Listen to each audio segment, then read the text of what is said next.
Hoy vamos a hablar de trastornos de memoria. Para empezar, ¿qué es la amnesia? Bueno, la amnesia es el nombre que se le da o que se utiliza en los desórdenes o trastornos de memoria que involucran olvidos o pérdidas de memoria severa que interfieren con las actividades del diario de una persona. Las causas más comunes normalmente se dividen en dos grupos, en amnesias orgánicas y en amnesias psicogénicas. Las amnesias orgánicas son causadas por daños físicos como lesiones cerebrales, infartos, infecciones de cerebro y desórdenes degenerativos.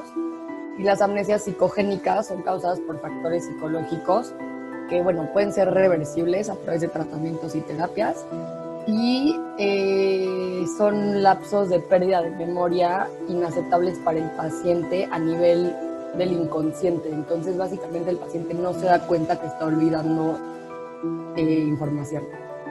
Bueno, las causas de amnesias orgánicas son varias. Para empezar está el Alzheimer, que afecta completamente la memoria, después se desarrolla hacia demencia y acaba por afectar todos los aspectos de la condición.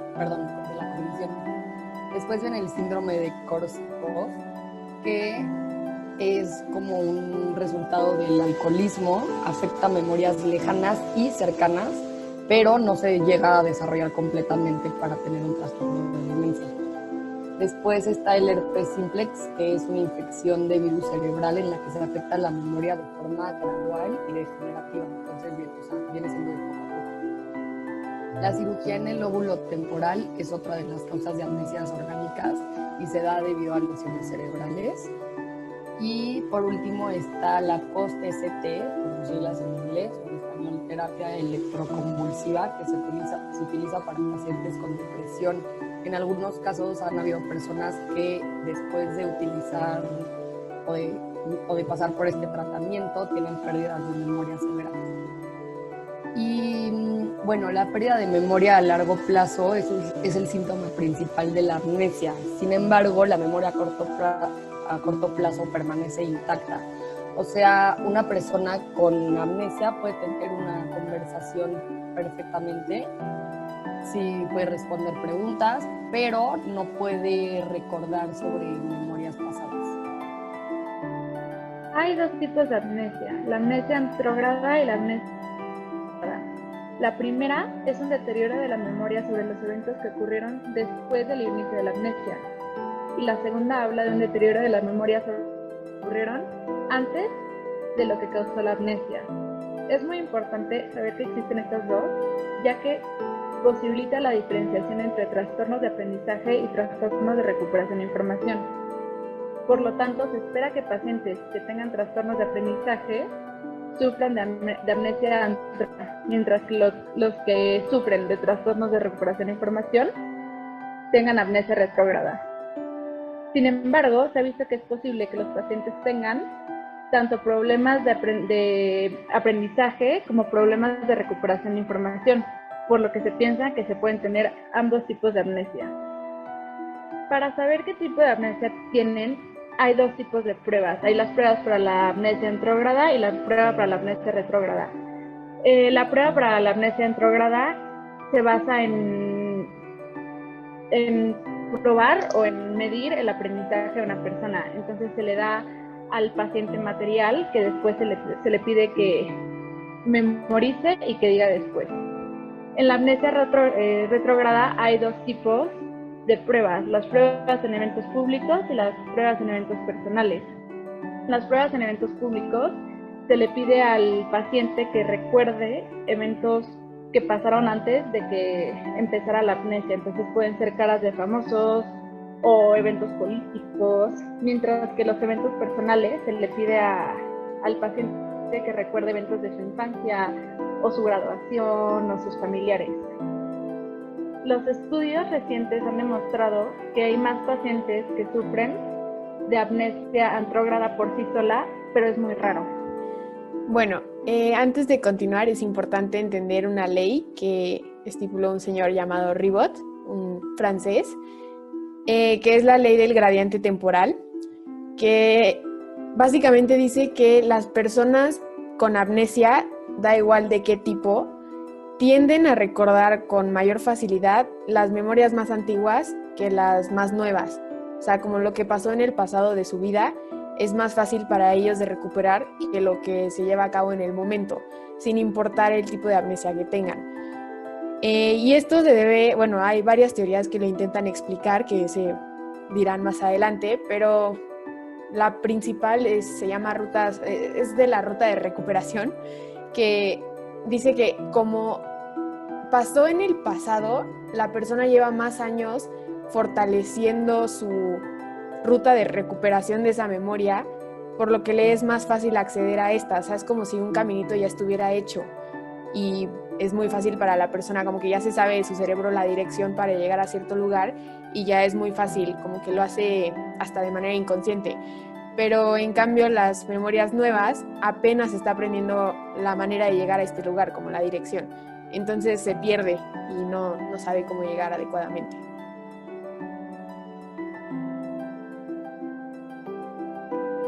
Las principales áreas afectadas en la amnesia orgánica son estas: el lóbulo temporal, principalmente la parte del hipocampo, que se encarga de almacenar las memorias, el lóbulo prefrontal, el tálamo y los cuerpos mamilares. Aquí hay una K, porque principalmente los cuerpos mamilares se han visto asociados al síndrome de Korsakoff. Y bueno, como ya explicó Sofía anteriormente, aquí está otra vez lo de la amnesia anterógrada y la retrógrada. Hay una foto que siento que lo explica bastante bien. O sea, como dijo Sofía, está el evento y las personas con amnesia retrógrada les cuesta mucho trabajo recordar lo que ha pasado antes del evento que ocasionó la amnesia, y la anterógrada es lo que está pasando hoy, en el momento. Y otra vez está el simbolito de la K del síndrome de Jonas específicamente. Los que sufren de amnesia retrógrada tienen daños en el lóbulo prefrontal y los que sufren de amnesia anterógrada tienen daño en el tálamo.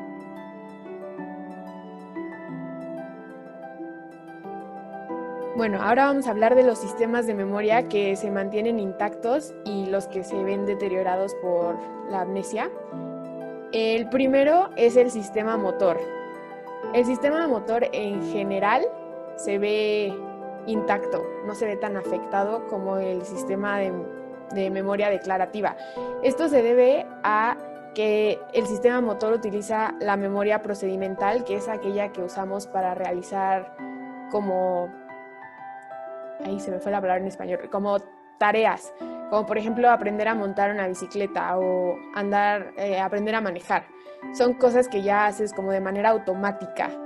Y la memoria declarativa es aquella que necesita que estés completamente consciente de lo que estás haciendo para poderte acordar después. Para entender mejor esto, hay un señor que se llama Clive, que es aquí el que aparece en la foto. Y este hombre era un gran pianista y sufrió de herpes, encefalitis por herpes, lo que ocasionó que le diera amnesia. Y o sea, perdió absolutamente todo. Tiene una memoria de aproximadamente 7 segundos, su memoria declarativa. No es capaz de recordar nada, le cuesta mucho recordar cosas de su infancia, de su pasado, pero principalmente de lo que sucede ahora. O sea, su memoria a corto plazo es terrible, es casi inexistente. Pero se vio, a pesar de que no se acuerda de que él era pianista y de todo lo que hizo en la Sinfonía de Londres y todo esto, se acuerda de cómo tocar el piano. No sabe cómo es que se acuerda de tocar el piano, pero es algo que no se le olvidó, a pesar de que ni siquiera es capaz de reconocer, bueno, a su esposa sí, pero me parece que a sus hijos no. Entonces, es algo fascinante y todavía no se entiende por qué sucede esto por completo. O sea, las causas de por qué la memoria procedimental no se ve tan afectada por la amnesia aún no se ha descubierto. Otro de los sistemas de memoria que se queda intacto es el de la memoria implícita. Este es el que tiene los aprendizajes que no se dan de manera consciente, sino que se hacen de manera inconsciente e inintencionalmente. Hay dos experimentos que explican cómo suceden estos. Uno es el de los pines que podemos ver abajo en la imagen, y era un científico que llegaba con pacientes que tenían Alzheimer y les daba la mano, pero tenía un pin en la mano. Obviamente esto les causaba dolor y con el tiempo los pacientes aprendieron a quitar la mano, pero en realidad ellos no sabían por qué la quitaban, solo sabían que la quitaban. Entonces este es un aprendizaje que se hace implícitamente. Otro es el de las palabras que podemos ver hasta arriba a la izquierda, que son palabras que se van como difuminando. Bueno, al revés, de la difuminación se van a palabras como más legibles, y lo que se hizo es que a pacientes que tenían Korsakoff se les iba haciendo este experimento en el que les iban dando como las palabras, y con el tiempo aprendieron a identificarlas aunque estuvieran como bastante difuminadas, y esto quiere decir que sí aprendieron algo aunque fuera de manera implícita. Aunque cuando el lóbulo occipital y el frontal izquierdo están alterados, se puede ver que también se afecta la memoria implícita. Normalmente no se afecta, pero si estos lóbulos están afectados, sí hay repercusiones. Otro de los sistemas que tampoco se ve afectado es el de la familiaridad y recolección del contexto. ¿Qué quiere decir esto? Familiaridad es un objeto que se juzga como familiar y se siente que se ha visto antes, aunque no se pueda recordar cómo o cuándo. La recolección del contexto implicaría el poder recordar cuándo se vio o cómo se vio. Por lo tanto, estas personas pueden saber que conocen a alguien y que es una persona querida para ellos, pero eso no significa que puedan decir su nombre o de dónde lo conocieron. Igual cuando la región perineal se ve afectada, que es una parte que está en el lóbulo temporal, esto también afecta a la familiaridad. Mientras que la memoria episódica y semántica sí se ve afectada. La memoria episódica es la que recuerda eventos específicos que han pasado en la vida de la persona o como históricos. Y mientras que la semántica es la que recuerda significados o entendimientos o diferentes conocimientos, como por ejemplo el saber qué significa una palabra. Hay teorías que dicen que la memoria semántica no se ve afectada, pero hay otras que dicen que sí se ve afectada, simplemente como es algo que se repite tanto y es un aprendizaje que se tiene desde la niñez, pues no se nota tanto la afectación, pero hay pacientes que sí se les enseña una nueva palabra. Ellos ya teniendo amnesia no pueden recordarla a menos que la hayan asociado con algo que habían aprendido anteriormente. Y bueno, es interesante preguntarse por qué sigue habiendo memoria aún con amnesia, porque las personas suelen asociar amnesia con falta de memoria en su totalidad. Pero los descubrimientos apuntan a que se ven afectadas funciones específicas de la memoria, no toda la memoria como tal, y por lo tanto hay memorias como la procedimental, la implícita y la de juicios de familiaridad, que ya explicamos anteriormente, que no requieren cierto nivel de conciencia. Se les dice que son no declarativas y por lo tanto es más fácil recordarlas porque no necesitan que el sujeto haga un esfuerzo consciente para recordar estas cosas. Bueno, ahora yo voy a hablar de algunas teorías que se han propuesto a lo largo de los años para explicar la amnesia. Algunas de esas mis compañeras ya las explicaron brevemente, pero voy a profundizar un poquito en ellas. Al principio las teorías se inclinaban por identificar una sola causa que pudiera explicar la amnesia, pero se llegó a la conclusión de que es algo tan complejo y variable que es imposible, así que las actuales apuntan a posibles explicaciones, pero múltiples, no una causa universal. Ok, la primera teoría, que es la teoría del déficit de cognición, se apoya en un caso de un paciente que se le dice HM, por las siglas del nombre del paciente, y en esta hipótesis se intentó identificar cuál es el tipo de amnesia que aparece primero, si la amnesia anterograda o retrógrada tienen alguna relación y cuál es la que destaca más. En este paciente se presentaba una amnesia anterograda profunda y muy poca amnesia retrógrada, casi nula. Pero al identificar que esta estaba más presente, la amnesia anterograda, se dieron cuenta de que el paciente no podía consolidar claramente nuevos recuerdos en su memoria y tampoco a largo plazo. Podía observar, reconocer y aprender en su memoria cosas de corto plazo, pero no había ningún contenido en su memoria de largo plazo, y esto es lo que hacía que el paciente, por ejemplo, resolviera crucigramas una y otra vez sin recordar que ya lo estaba haciendo miles de veces. También en el diagnóstico con pacientes, en pacientes con la enfermedad de Korsakoff, estos presentan amnesia retrógrada, pero al darse cuenta de esto, llegaron a la conclusión de que podía significar que simplemente no habían detectado con tiempo la amnesia anterógrada y la estaban confundiendo con la amnesia retrógrada, o podía estar pasando desapercibida por muchos años porque esta enfermedad es caracterizada por un desarrollo lento.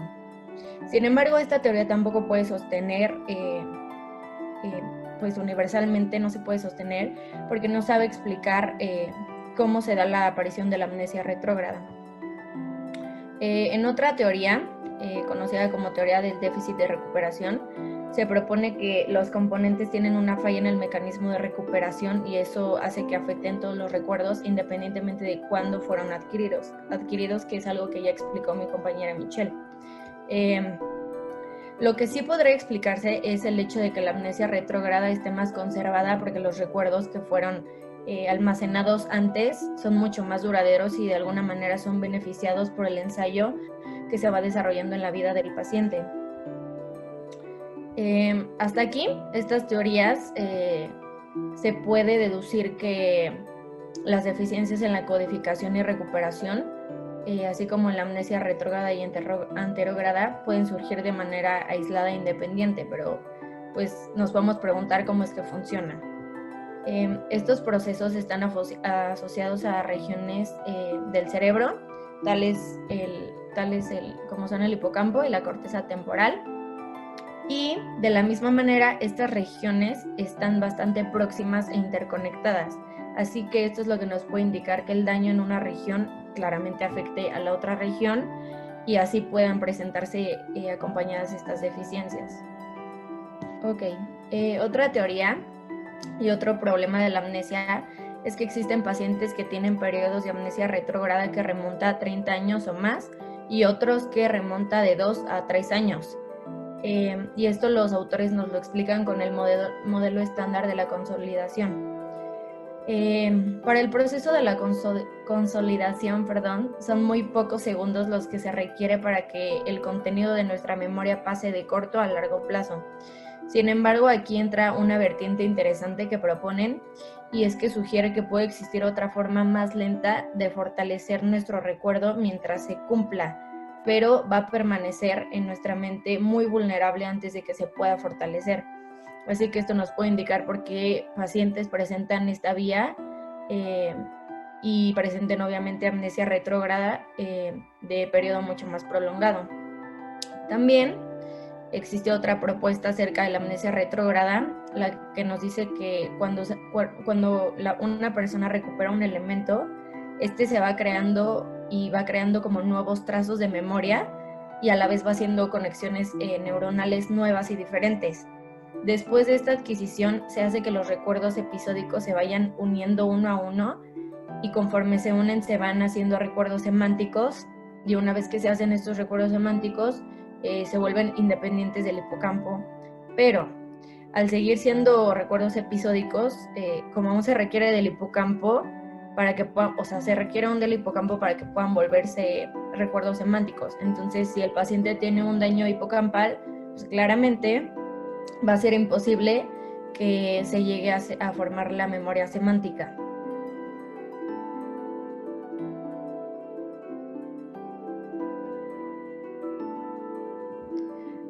Por último, quiero hablar de dos importantes conceptos que son la memoria declarativa y no declarativa, que ya lo explicaron más o menos.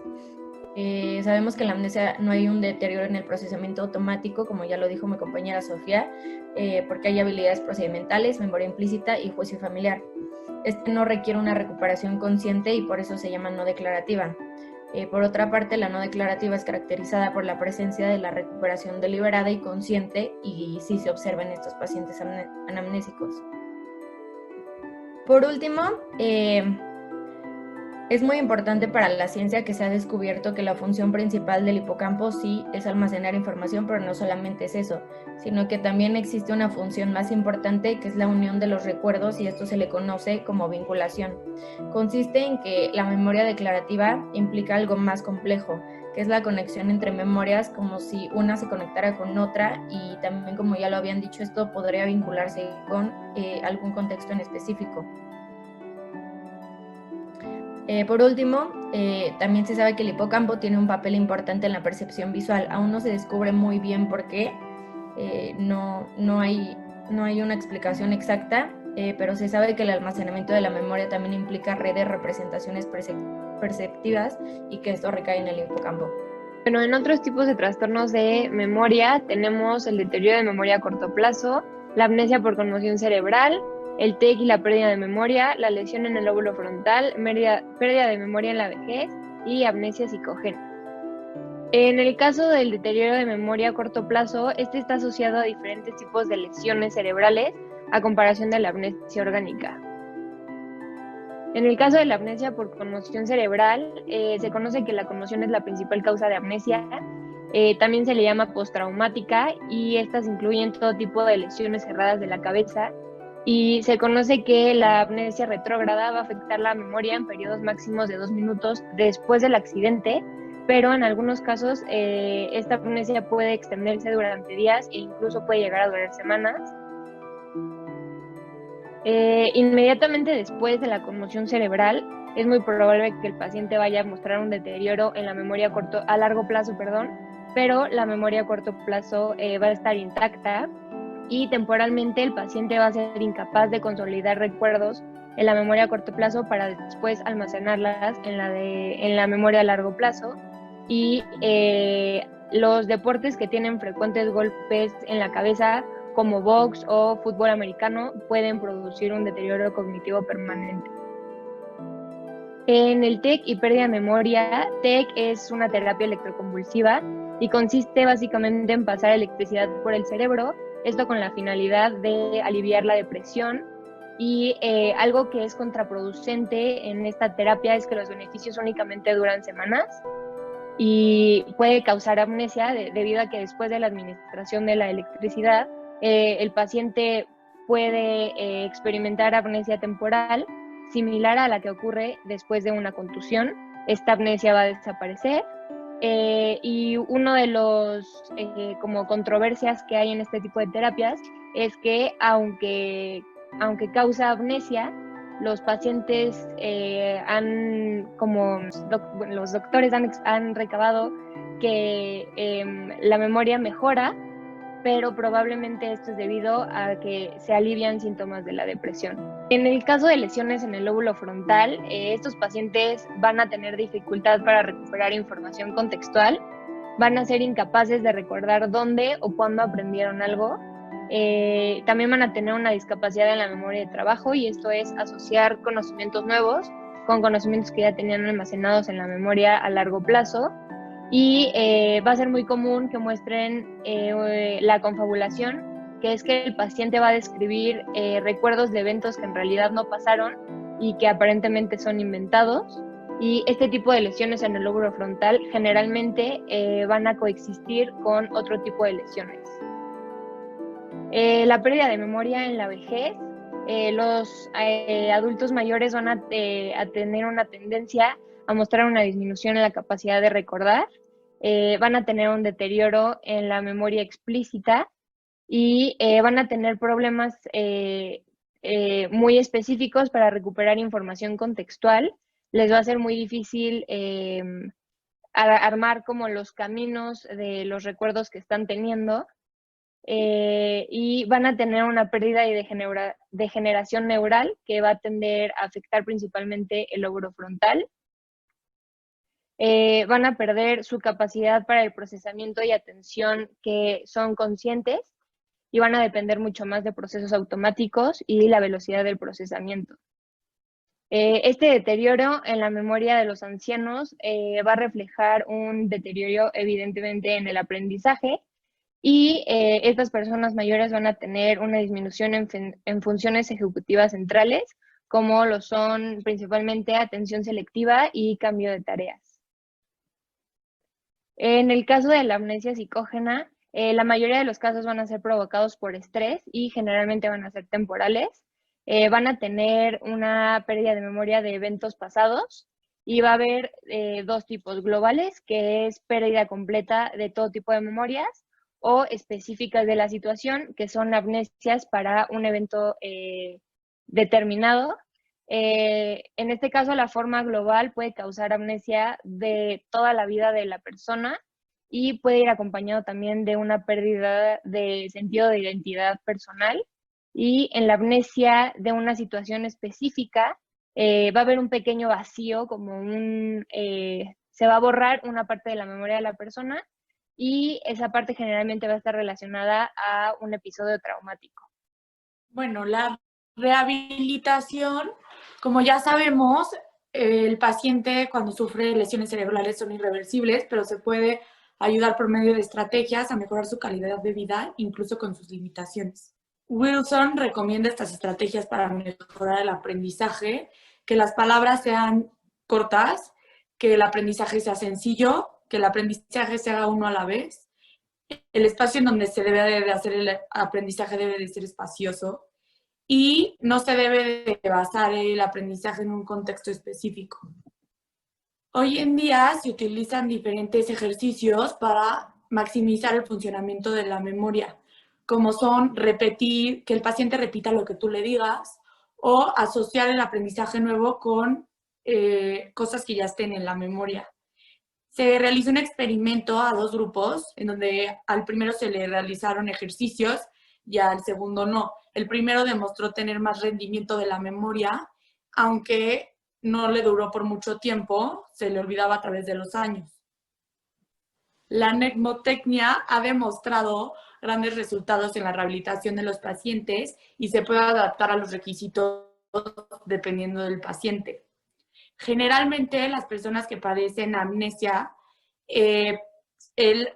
la memoria de aprendizaje de habilidades procedimentales se queda intacta, entonces se aprovecha para recordar otras actividades.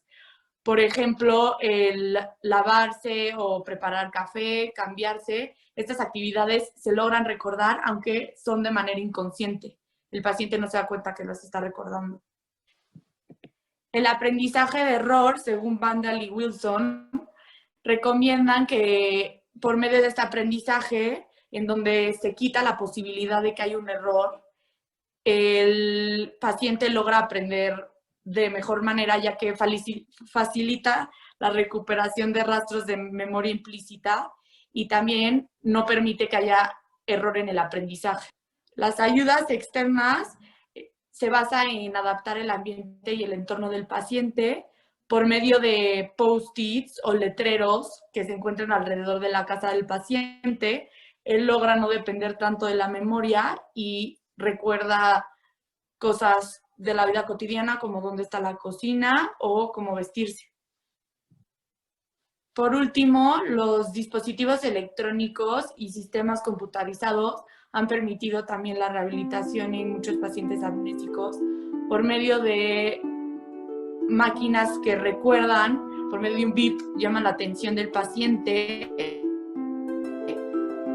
y le indican las instrucciones para realizar alguna acción. Un ejemplo es la NeuroPage, que es igual, justo es un recordatorio, o el SenseCam, que es una cámara que está en un cinturón que se activa por medio del movimiento y toma fotos de la vida del paciente y por medio de ella puede recordar lo que hizo. Loveday y Conway dicen que esto ha permitido mejorar los recuerdos del paciente, mejorar su bienestar y felicidad, ayudar a mejorar sus vivencias y recuerdos y mejorar memorias posteriores de experiencia y darle contexto a los eventos que recuerde por medio de la cámara. Y estas son las referencias. Gracias. Gracias.